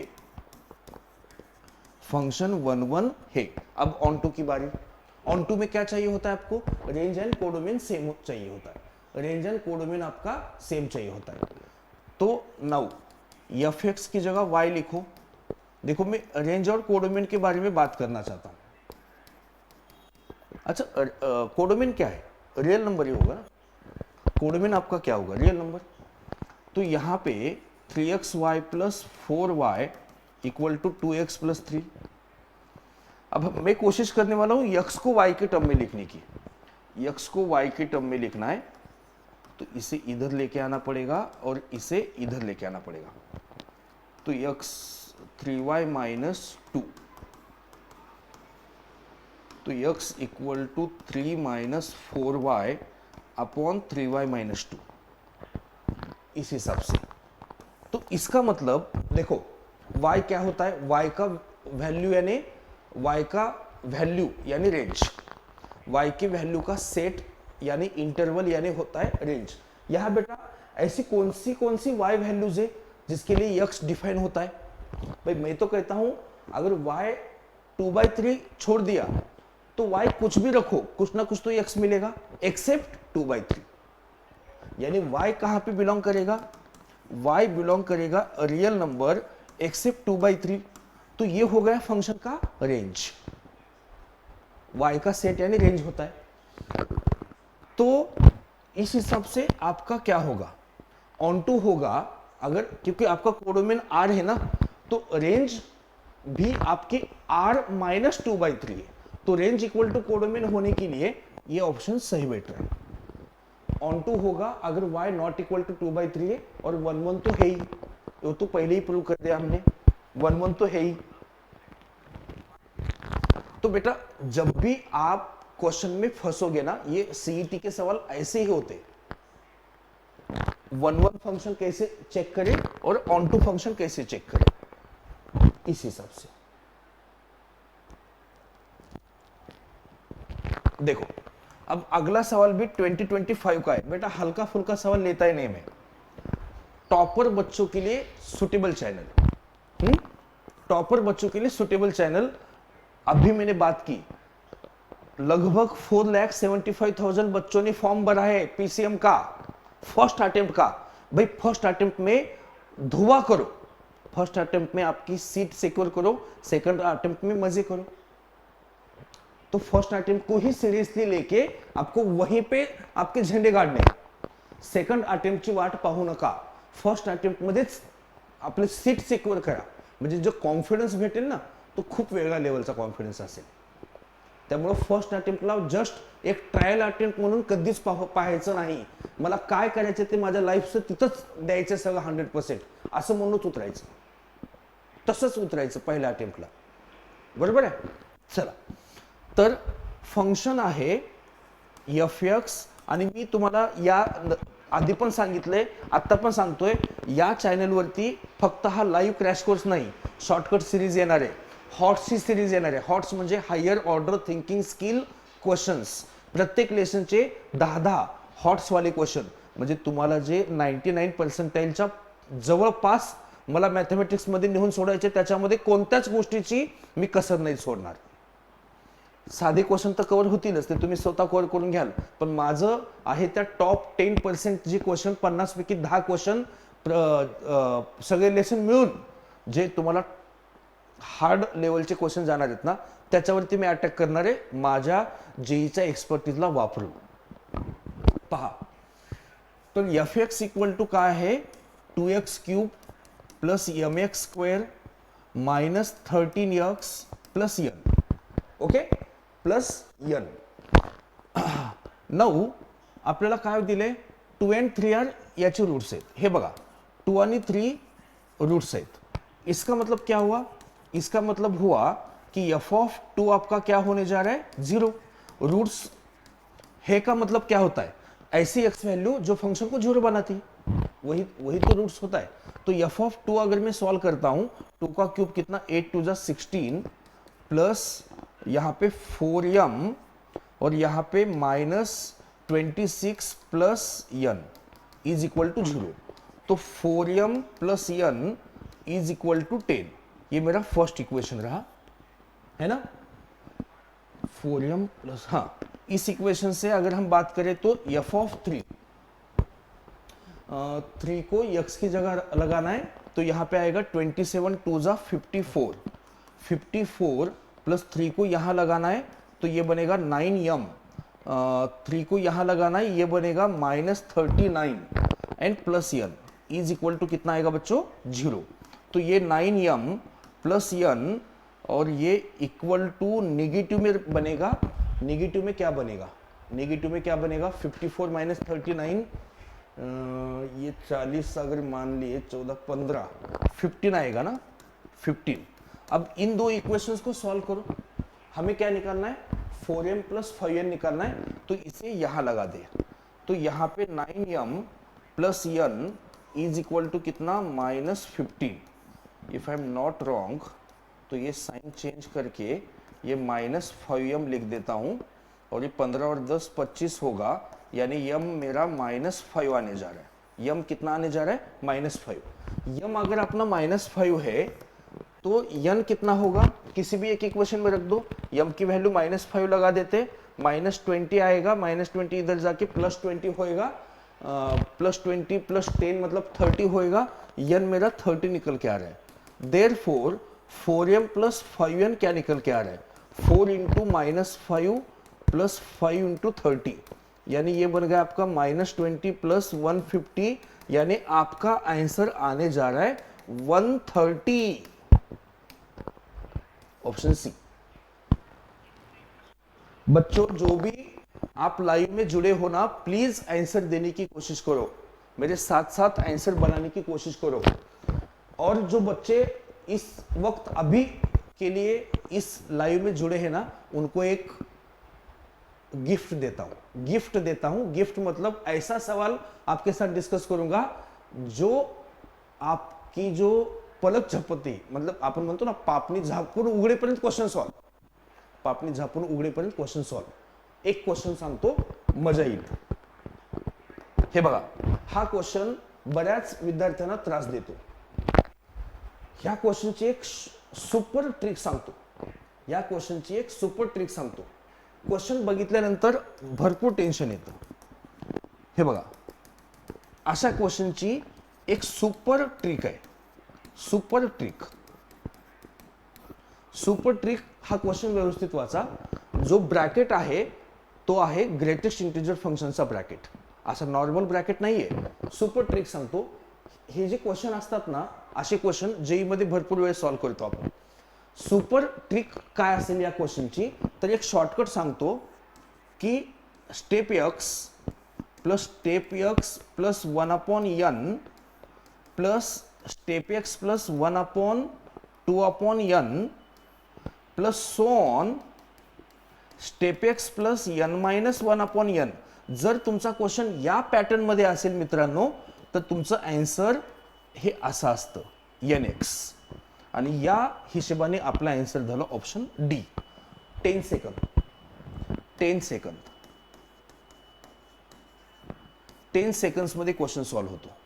मी म्हणलं ना, पापणी झापून उघडेपर्यंत क्वेश्चन सॉल्व्ह। x काय 1/2, x काय 1/2, n काय 100, 100 इंटू 1/2 50, 50 चा ग्रेटेस्ट इंटीजर 50। अगर यहाँ पे 1/3 होता तो n क्या है 100, x क्या है 1/3, तो 33 पॉइंट समथिंग आता, तो आंसर 33 आता। तो ये आपके साथ में सुपर ट्रिक डिस्कस किया है मैंने कि ये शॉर्टकट आपको शायद ही कहीं पे मिल सकती है, सुपर ट्रिक इस क्वेश्चन को सॉल्व करने की।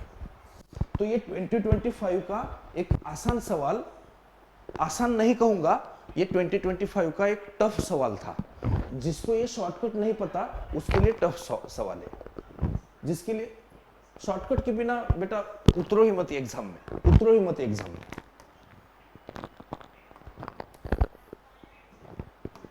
सी सो फंक्शन ऐसा है, तो f of x square f of y square minus 1/2 f of x square upon y square plus f of x square y square. देखो ये भी देखने से थोड़ा डर लगता है, सवाल को देखने से डर लगता है, लेकिन सवाल है आसान, सवाल तो आसान है। हाँ, तो यहां पे आप फंक्शन जो दिया है उस हिसाब से ये बनेगा कॉस ऑफ x का स्क्वायर यानी log x square into cos of log y square minus 1/2 cos of log of x square upon y square plus cos of log of x square y square. ये देखो बच्चों, इस हिसाब से है ना। तो ये तो रहने दो, cos of log x square into cos of log y square minus 1/2 in bracket इसे आप लॉग की प्रॉपर्टी से कैसे लिख सकते हो, cos of log x square minus cos of log y square plus cos of log x square plus cos of log y square. अब जरा आप ट्रिग्नोमेट्री याद करो, तो ट्रिग्नोमेट्री में ऐसे एक फॉर्मूला आपने लर्न किया रहेगा, cos of a minus b plus cos of a plus b. तो इस फॉर्मूला से आप लिख सकते हो 2 कॉस ए कॉस बी। तो मैंने इसे ए माना है, इसे बी माना है, इसे ए माना है, इसे बी माना है, इस हिसाब से। तो क्या होगा, cos of log x square into cos of log y square minus 1/2। इस फॉर्मूला को यहां लगाए तो, इस फॉर्मूला को यहां लगाए तो 2 cos log x square into cos log y square.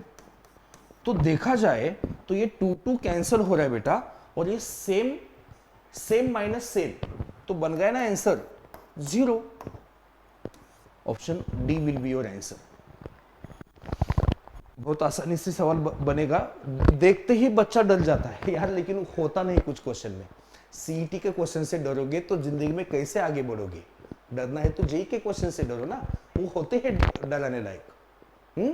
सीईटीला बिलकुल घाबरू नका मित्रांनो, तो उगाच त्याचा बाऊ करून ठेवू नका आपण की सीईटी हार्ड असते, असं काहीच नाही। जर तुम्ही व्यवस्थित प्रिपरेशन केलात ना, तर तुमच्यासाठी हे चिंदी आहे। हाँ, अब इस सवाल को सॉल्व करते हैं। ये तो फंक्शन क्या है आपके पास, फंक्शन है b x square plus c x plus d. What is given, given है कि f of x plus 1 minus f x equal to 8x plus 3। तो ये होगा आपका x प्लस 1 का bracket square plus c into x plus 1 plus d. मतलब क्या है, एफ ऑफ एक्स प्लस 1 यानी जहां जहां पे x है वहां वहां पे x प्लस 1 डालना है। ये फर्स्ट टर्म हो गया आपकी, minus f x as it is लिखो, तो b x square plus c x plus d होगा, तो 8x प्लस 3 होगा। अब देखो मजे की बात क्या है, जैसे आप ये ब्रैकेट खोलोगे और इसके साथ मल्टीप्लाई करोगे तो ये आएगा b x square plus 2bx plus b plus c x plus c plus d minus b x square minus c x minus d equal to 8x plus 3। तो plus d minus d cancel, plus b x square minus b x square cancel, plus c x minus c x cancel.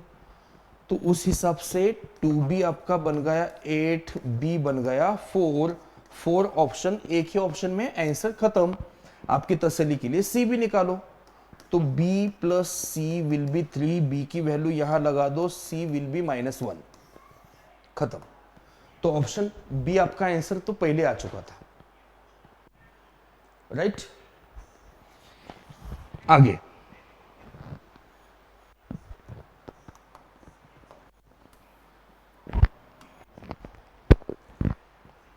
आगे देखो, तो p cube equal to q की power 4 equal to r की power 6 equal to t की power 7 और yes का square, इसे equal to some lambda लेंगे। पहला काम ये करना है कि सबको लैम्बडा में एक्सप्रेस करो, सबको लैम्बडा में एक्सप्रेस करो।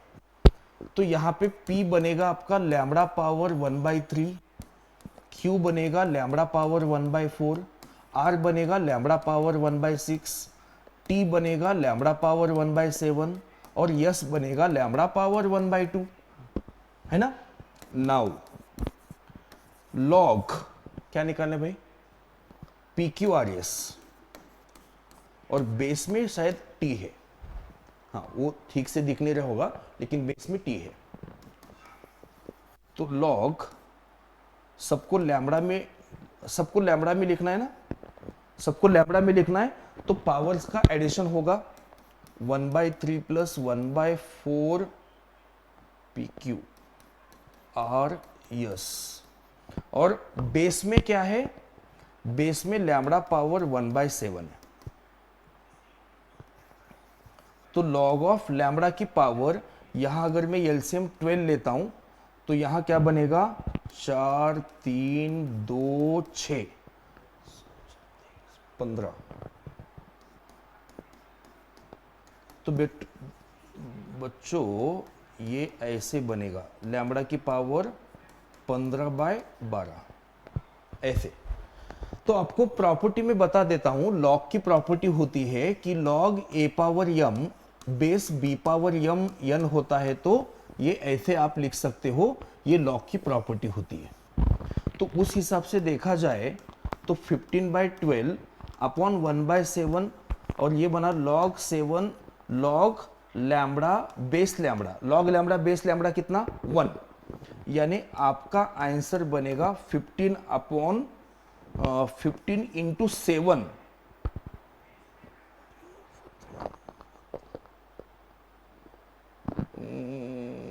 ये कम करेंगे क्या, ठीक है, 15 इंटू 7 अपॉन 12, 3 से कम करना पड़ेगा, तो आपका आंसर 35/4 आ रहा है, 35/4। अगेन मैं रिक्वेस्ट करता हूं, जो भी बच्चे लाइव में जुड़े हैं ना, प्लीज कमेंट में आंसर देने की कोशिश करो। अगर आप यहां मेरे साथ साथ मेरे स्पीड में क्वेश्चन सॉल्व करना आपको आएगा, इसका मतलब आपका प्रिपरेशन सही जा रहा है। आप भी चेकआउट कर सकते हो खुद को, मेरी स्पीड के साथ मैच करने की कोशिश करो। ये देखो, ये फंक्शन है आपका f x equal to sec of log of x plus under root 1 plus x square. ठीक है, आपको बताना है किसके बारे में, इवन ऑड के बारे में। इवन ऑड के बारे में बताना है तो एफ ऑफ माइनस एक्स रखना पड़ेगा। आपको चेक करना रहेगा ना कि अगर F of minus x F x आता है तो इवन, अगर F of minus x minus f x आता है तो ऑड। तो एफ ऑफ माइनस एक्स निकालते हैं, तो एफ ऑफ माइनस एक्स क्या होगा, sec log minus x plus under root 1 plus x square.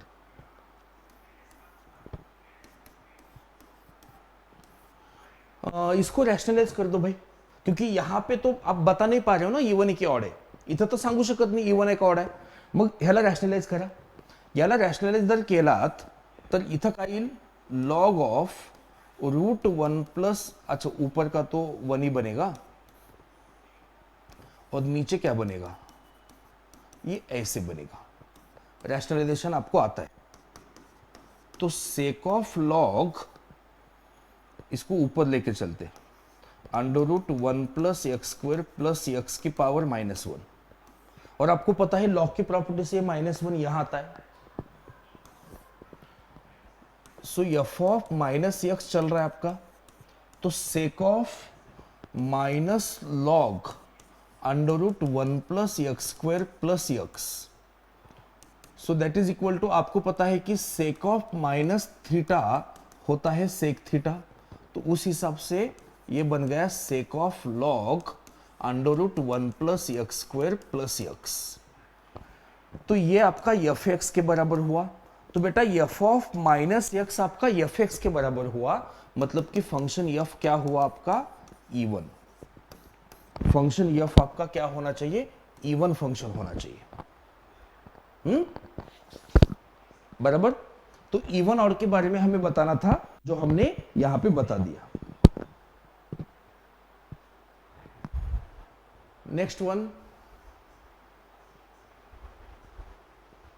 Jio of x दिया है, जियो एफ ऑफ एक्स भी दिया है, और आपको एफ ऑफ 2 निकालना है। बराबर। अब ये 24 का सवाल अचानक से 2025 के बीच में आ गया। ठीक है, तो फंक्शन जी ऑफ एक्स पता है, एफ ऑफ 2 हमें निकालना है। अच्छा,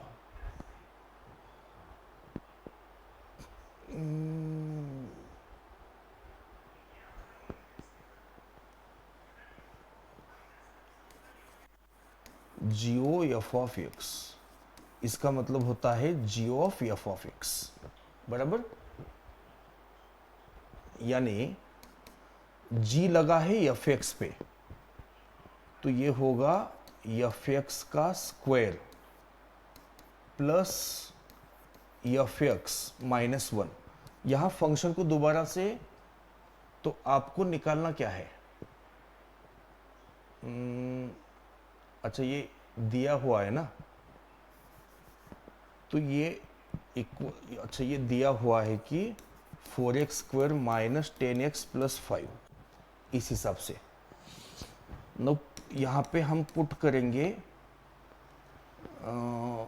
एफ ऑफ 2 चाहिए ना आपको, x की वैल्यू 2 पुट करेंगे, तो 4 2 अगर 4 4 द 16 माइनस 20 प्लस 5, ओके। यहाँ पे एफ ऑफ 2 का square plus F of 2 minus 1, इसको क्वाड्रेटिक की तरह ट्रीट करेंगे अपन।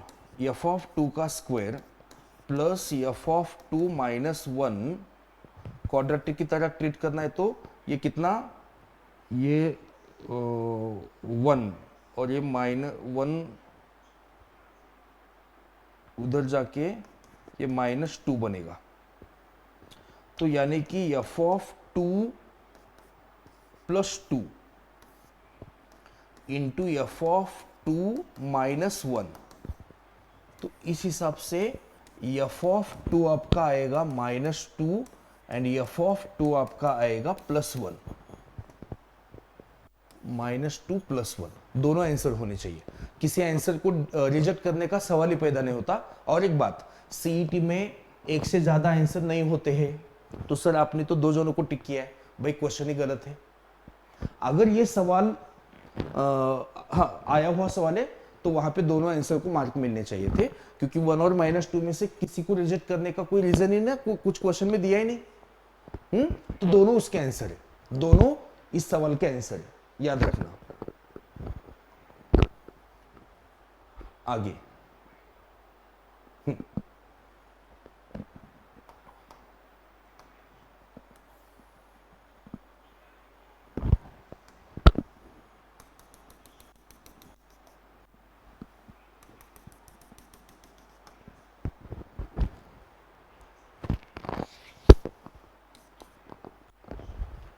ओके, नाउ सी आपको क्या निकालना है, अल्फा निकालना है। आपके लिए फंक्शन क्या दे रखा है, आपके लिए फंक्शन अल्फा निकालना है, तो ये अल्फा एक्स ही होगा, यहाँ पे अल्फा एक्स होना चाहिए, ये अल्फा ही होगा, यहाँ पे वो अल्फा ही होना चाहिए, क्योंकि फिर अल्फा कैलकुलेशन से कब आएगा।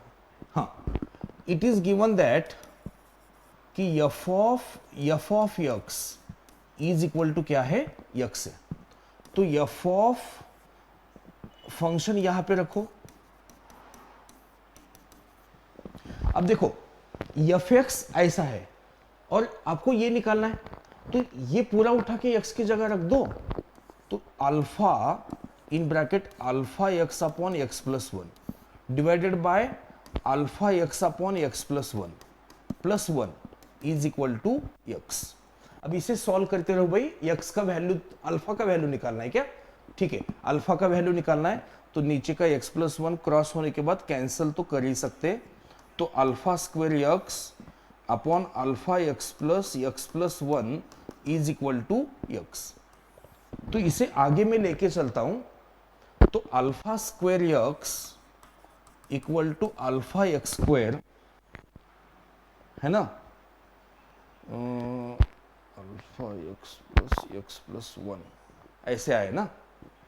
अब देखो alpha x square plus x, ये कुछ ऐसे हो रहा है, तो उससे अच्छा है कि एक्स हम यहां काटते तो अच्छा था, पहले अगर हम एक्स यहां काटते तो एक्स संभालने की झंझट नहीं आती, तो यहां पे alpha square is equal to क्या आएगा, alpha x plus 1, alpha square equal to alpha x plus 1, इस हिसाब से।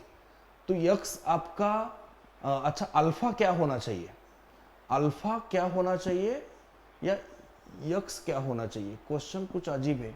Then for alpha equal to what, ये हाँ अल्फा क्या रखेंगे तो दोनों सेम होंगे, इस हिसाब से सवाल मुझे दिख रहा है अभी।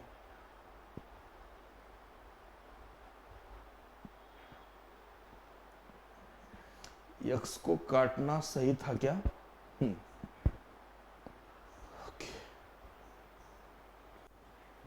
तो alpha square minus one equal to, यहाँ पे यक्स कॉमन लोगे तो अल्फा प्लस वन, तो यहाँ पे alpha minus one, alpha plus one, यहाँ पे x into alpha plus one.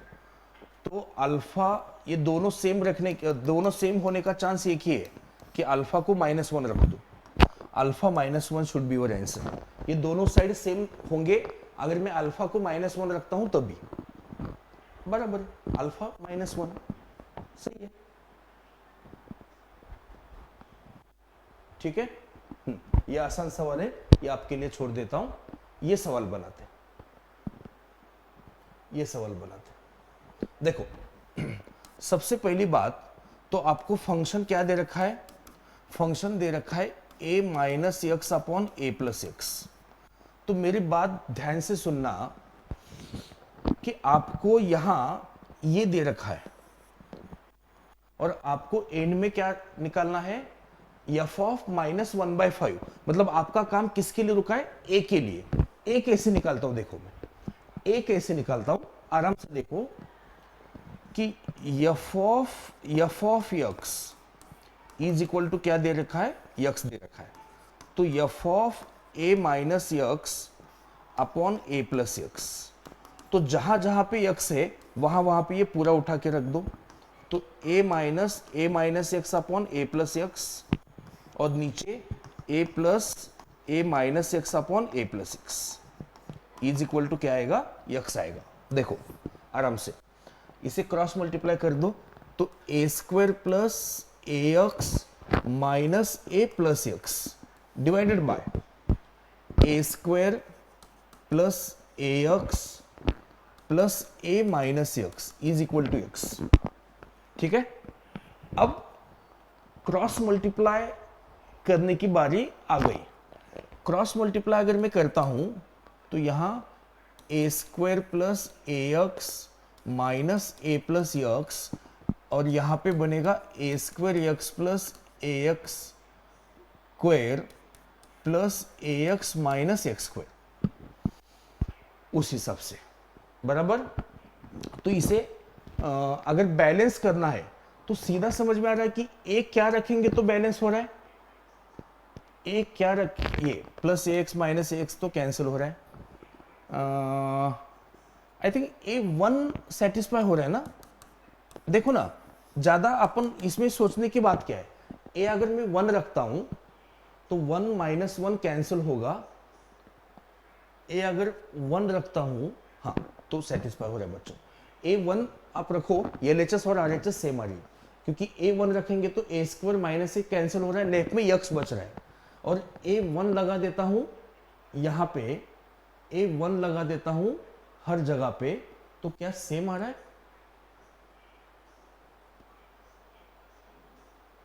ए वन लगा देंगे तो क्या ये सेम आ रहा है। देखो ना, one minus one plus x बच रहा है, और राइट में बच रहा है ए वन लगा देंगे तो x plus x square minus, हाँ सेटिस्फाई तो हो रहा है बराबर। तो ए का वैल्यू वन, यानी फंक्शन क्या हुआ, one minus x upon one plus x. तो f of minus one by five निकालना है, तो one plus one by five, one minus one by five, ये बनेगा सिक्स बाई फाइव, ये बनेगा four by five, six by four यानी three by two यानी 1.5, ये होगा आपका आंसर 1.5।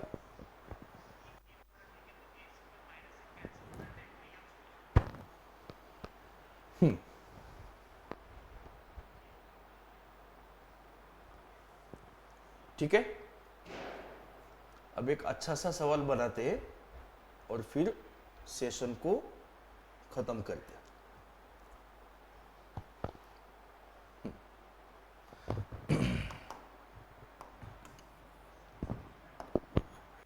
नौ सी बच्चों, ये आपका इस सेशन का फंक्शंस लेसन के प्रैक्टिस सेशन का लास्ट क्वेश्चन। ये सवाल आपको दे रखा है, आपको फंक्शन दे रखा है x+1 ब्रैकेट स्क्वायर -1, है ना, and also it is given that कि fx इक्वल टू क्या है, f इनवर्स x। तो इस हिसाब से देखा जाए तो दोनों तरफ f लगा दो। तो दोनों तरफ अगर मैं f लगाता हूं तो ये ऐसे हो रहा है, दोनों तरफ मैंने f लगाया, तो f ऑफ fx क्या है, x+1 का bracket square -1 is equal to x। ठीक है, फिर ये पूरा उठा के इस x की जगह रखना पड़ेगा, यानी x+1 ब्रैकेट स्क्वायर -1 उठा के, ये पूरा उठा के किसकी जगह रख दिया, यहां पे। तो +1 का +1 as it is, bracket square -1 is equal to क्या, x। तो -1 +1 यहीं पे कैंसिल। तो ये x+1 की पावर 4 होने जा रहा है और ये x+1 होने जा रहा है। x+1 की पावर 4 माइनस x+1, अगर मैं x+1 कॉमन ले लूं तो x+1 का क्यूब -1 होने जा रहा है। दोनों को 0 के साथ कंपेयर करूं तो x+1 0 आ रहा है, x+1 की ब्रैकेट क्यूब 1 आ रही है। तो यहां से x की वैल्यू -1 आ रही है और यहां से x+1 दोनों तरफ क्यूब रूट लेंगे तो यहां से x की वैल्यू 0 आ रही है। तो बच्चों आपका आंसर होना चाहिए ऑप्शन बी। इस तरीके से आपका आंसर होना चाहिए option B. Okay,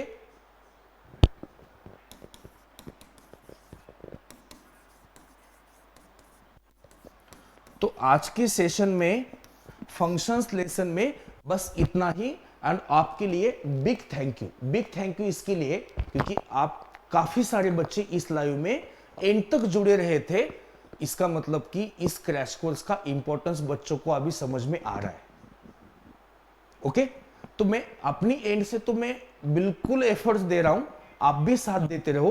please channel को सब्सक्राइब करो और कल के लेसन में मिलते हैं। कल का लेसन है आपका लिमिट्स का, कैलकुलस का next lesson. Okay, so thank you very much. मिलते कल के लेक्चर में और इसी जोश के साथ बने रहेंगे अपने चैनल के साथ। Thank you, good night.